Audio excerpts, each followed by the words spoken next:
This video is going over 6A.2. We are going to evaluate dilation and find missing sides. For example 1, give this factor by which each pre-image was multiplied to create the image. Use the scale factor to find any missing lengths. Now, when we do this,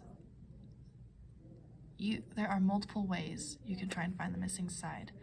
If you solve it a different way and get the same answer, continue trying your method and see if it works and check it.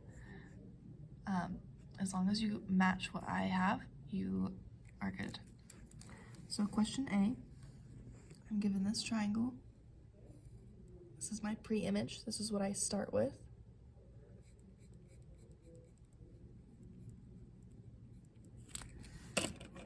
And this one is the image that I end with.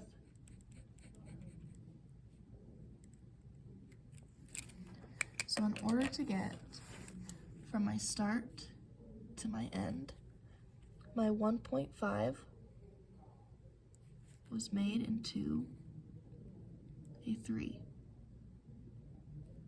This 1 was made into a 2, and this 2 was made into a 4.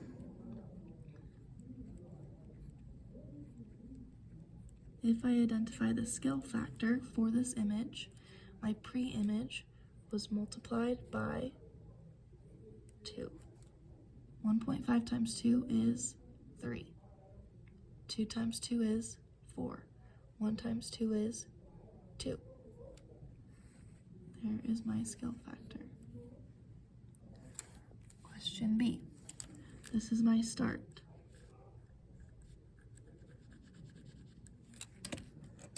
This is where I end.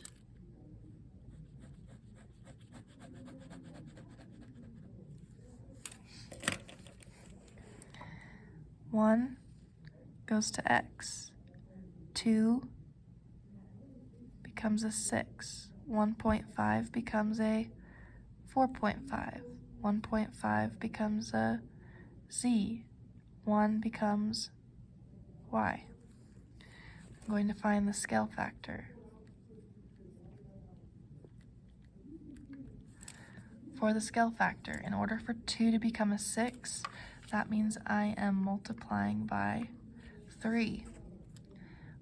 When I multiply 1.5 times 3, I'm just going to double check and make sure.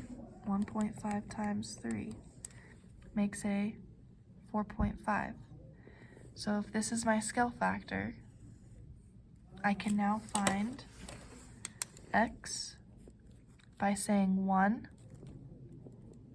times by my scale factor is 1 times 3 is 3. X should equal a 3. 1.5 became a 4.5. If I have another 1.5, then z will also be 4.5. It wants y. Y will equal 1 times 3 is 3.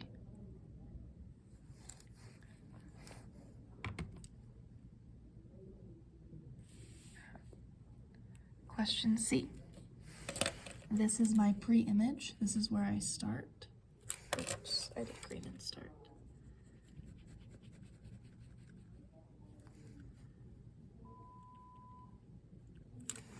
And this is my image, so this is where I'm going to.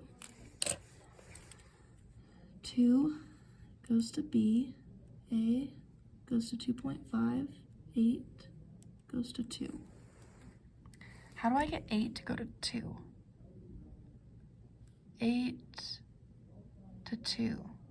Well, to get 2 to go to 4, or 2 to go to 8, I would times by 4. So if I'm going 8 to 2, that means I'm dividing by 4. Or multiply by 1/4.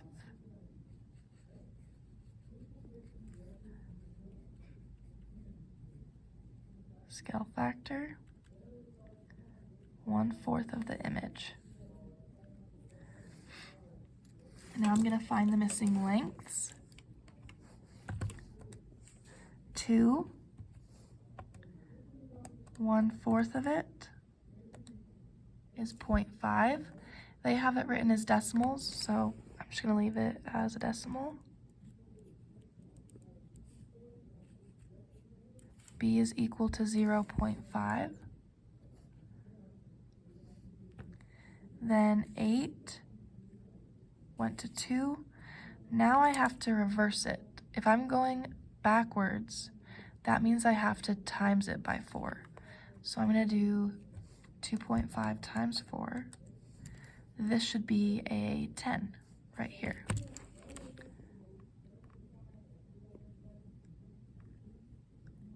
Now if I check, 2 divided by 4, 0.5. 10 divided by 4, 2.5. 8 divided by 4, 2. All of these measurements are proportional. They are all by the same scale factor. And I have found the missing letters. Question D. I have my pre-image as my starting point. And my image is where it goes to. I'm going to find my scale factor.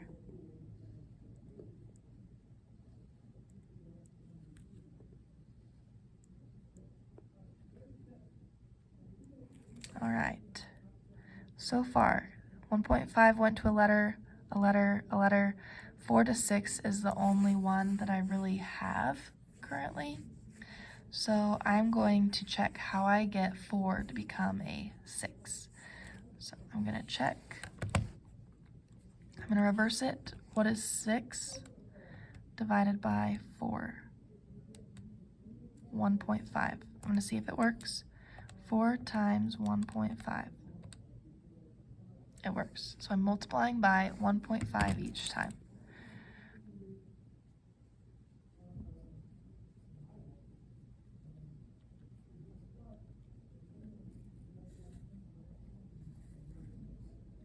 Okay, so if I'm going from here, I times by 1.5 and it gives me 6.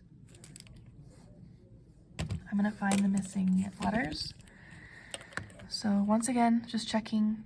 4 times 1.5, my scale factor gave me 6. 4 times 1.5 gives my scale factor, which then would give me another 6.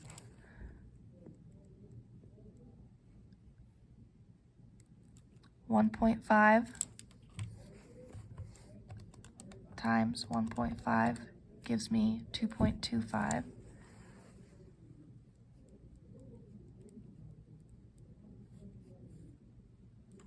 And if I go backwards, I don't know if you noticed, these match.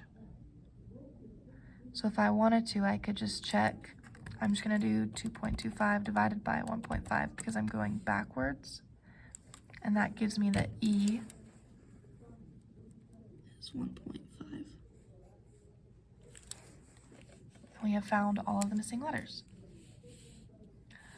Question E. I have my pre-image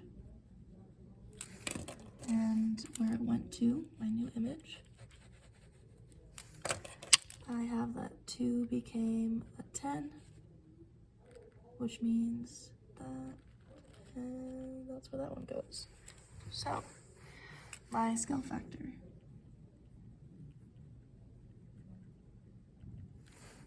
Two to 10 means I am multiplying by 5. Or you can just put 5. I keep putting multiply. You don't have to put the X on it. You just put a 5. Scale factor is 5. 2 times 5 is 10. 2 times 5 would make this M equal to 10. 3.5. 3.5 times 5 is 17.5.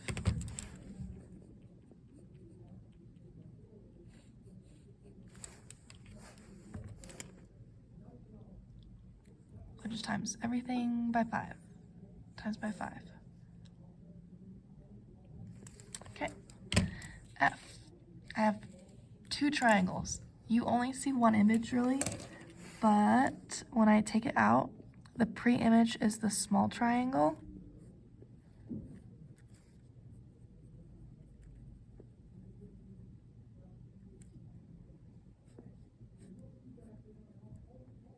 That's a 3, that's an X, and that's a 4. I'm just going to copy the small triangle. And then I have a big triangle.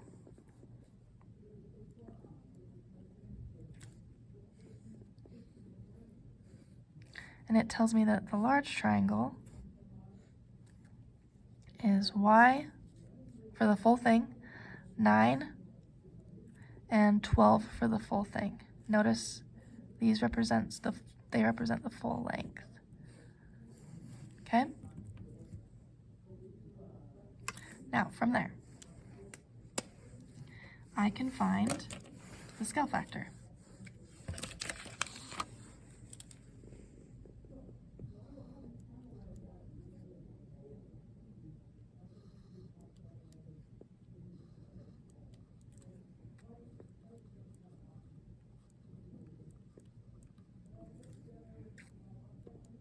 Four goes to 12, and 3 goes to 9.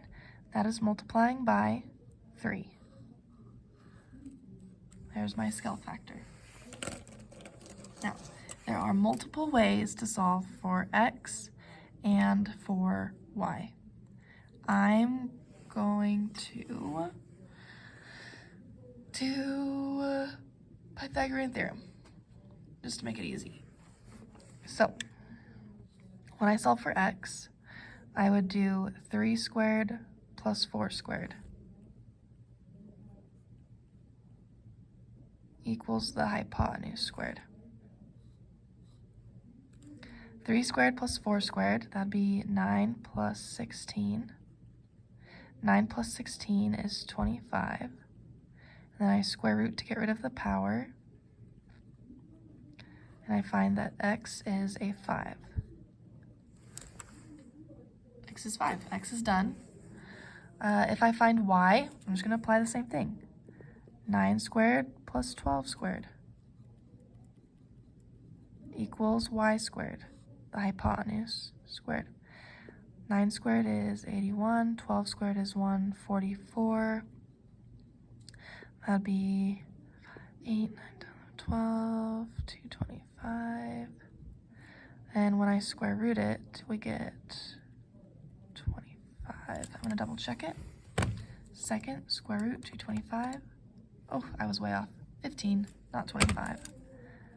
My bad. This should be a 15. Equals y. So I found that this is 15. I found that this one was 5. And it looks like there's one more letter right here. This was 12, and this length was 4. So I'm going to say z is equal to 12 minus 4. So z would have to equal 8.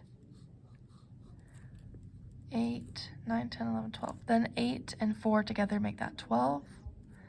So that is good. We have all 3 letters. All right, next questions. We are reviewing recursive and explicit equations. The first one, we are going to look for, I'm going to expand this out.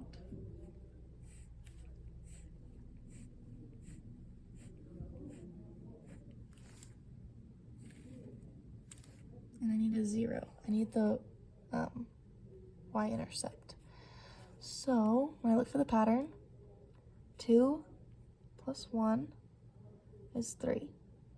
3 plus 2 is 5. 5 plus 3 is 8. 8. The pattern would be plus 4, 8, 9, 10, 11, 12. Plus 5 is 17. If I go backwards, this would be plus 0. 2 plus 0 is 2. That'd be minus 1. Then if I fill in the second difference,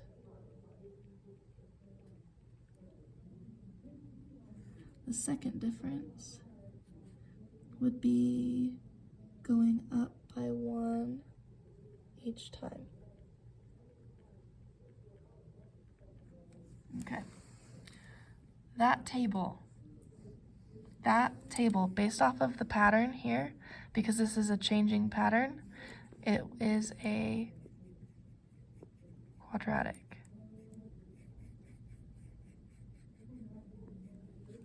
When I write the recursive, this is my favorite one. F of x equals f of x minus 1 plus 1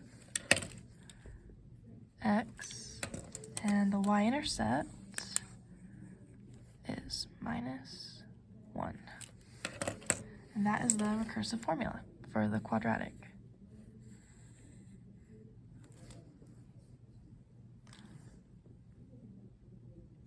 Okay, now for the explicit. I know that a quadratic is ax squared plus bx plus c. From there, I know that a is going to be half of the second difference.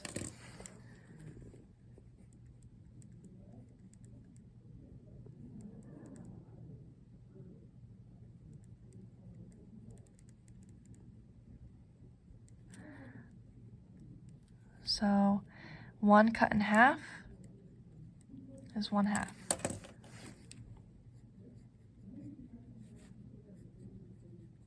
I don't know what b is, and the intercept is positive 2, the y-intercept. Then I am going to pick a point. I like to pick the point 1. When I plug in a 1,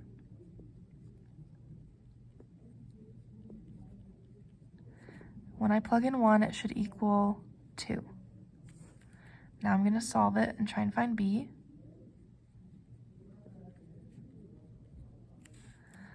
I'm going to minus 2.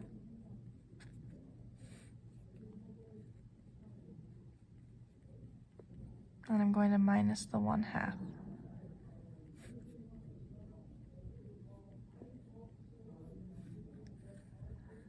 B is negative 1/2. That means that my explicit equation is f of x equals, the green part stays the same, the b is negative 1/2, and the c stays the same.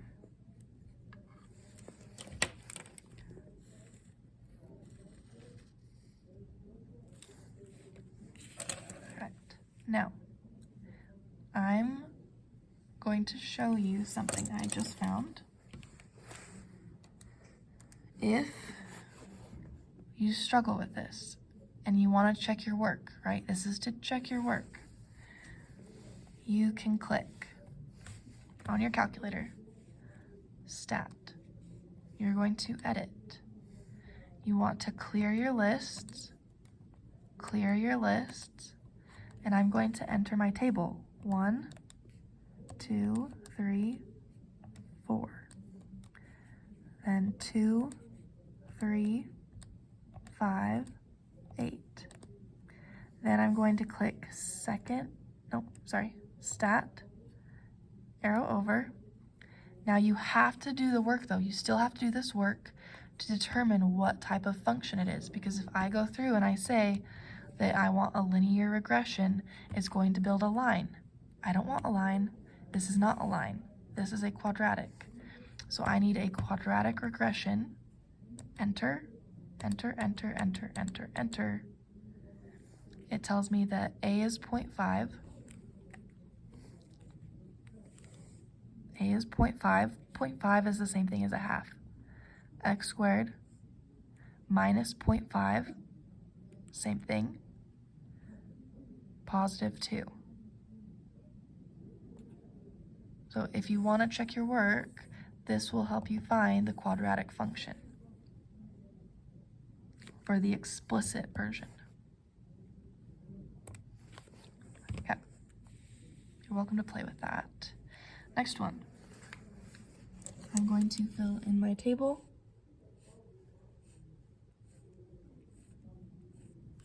I need 0. The intercept is always helpful. 64 to 32 to 16. Oh, that's dividing by 2 each time. So 16 divided by 2 would be 8. 8 divided by 2 is 4. I'm going to double check. Divide by 2, divide by 2, divide by 2, divide by 2. Perfect. Now if I want to go backwards, I would times by 2. 128. Okay. Now, this, because it is dividing, is called exponential. Whenever you multiply or divide, it's exponential. When I write the recursive,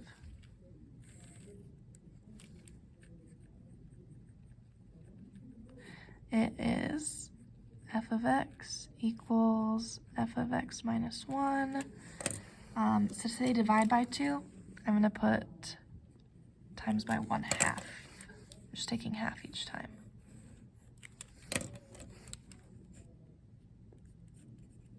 Half each time. Then for the explicit, you have multiple choices of what you can use. I'm going to do 3 correct examples. I could say f of x equals 128 times by 1/2 to the power of x, because it's at 0, so I don't have to subtract anything. If I were to start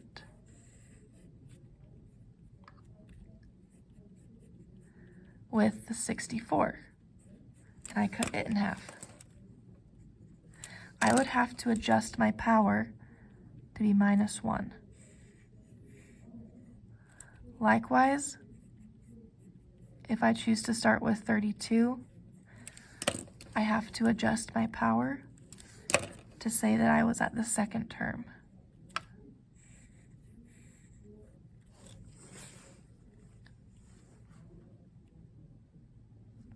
So exponentials have x in the power. Okay, next.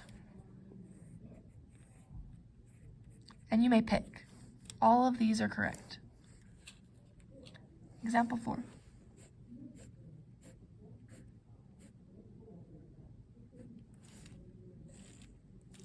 (10 to 26). 26 to 42. A double check.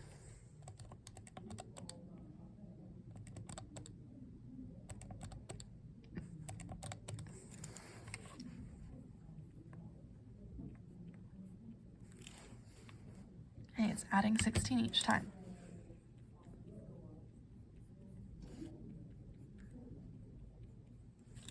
That is a linear function. When the pattern is adding or subtracting the same amount, it is linear. So if I want to go backwards to find the 0, I would have to do 10 minus 16, which would give us a -6 there. So let's build recursive. F of x equals f of x minus 1. I would just put plus 16 for my pattern.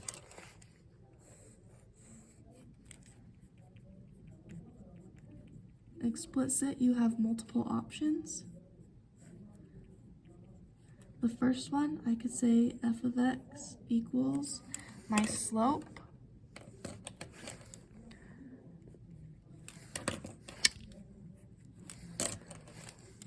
and my y-intercept. Another choice you could do is I could say f of x is equal to 10 plus 16, but because I used 10, I have to say that I need to go back 1 term. So I'm going to do that one more time. Let's say I start with 42, and I add 16 to it. Well, that's fair, but I have to say that I started at the third term, and I need it to be at the 0 term. That's why I minus 3 to get it back to 0 to center it. So you have multiple choices of how you want to write the explicit function.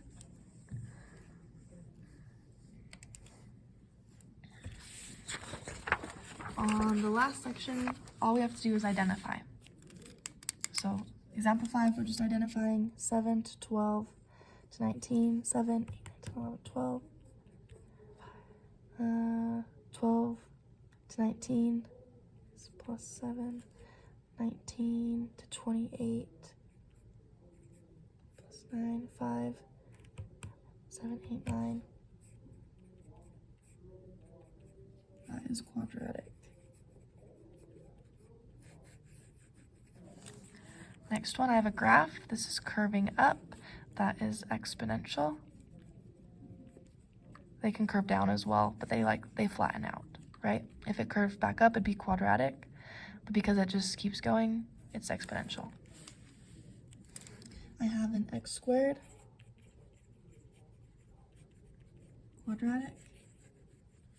I have a 7x minus 10. That is linear, makes a line.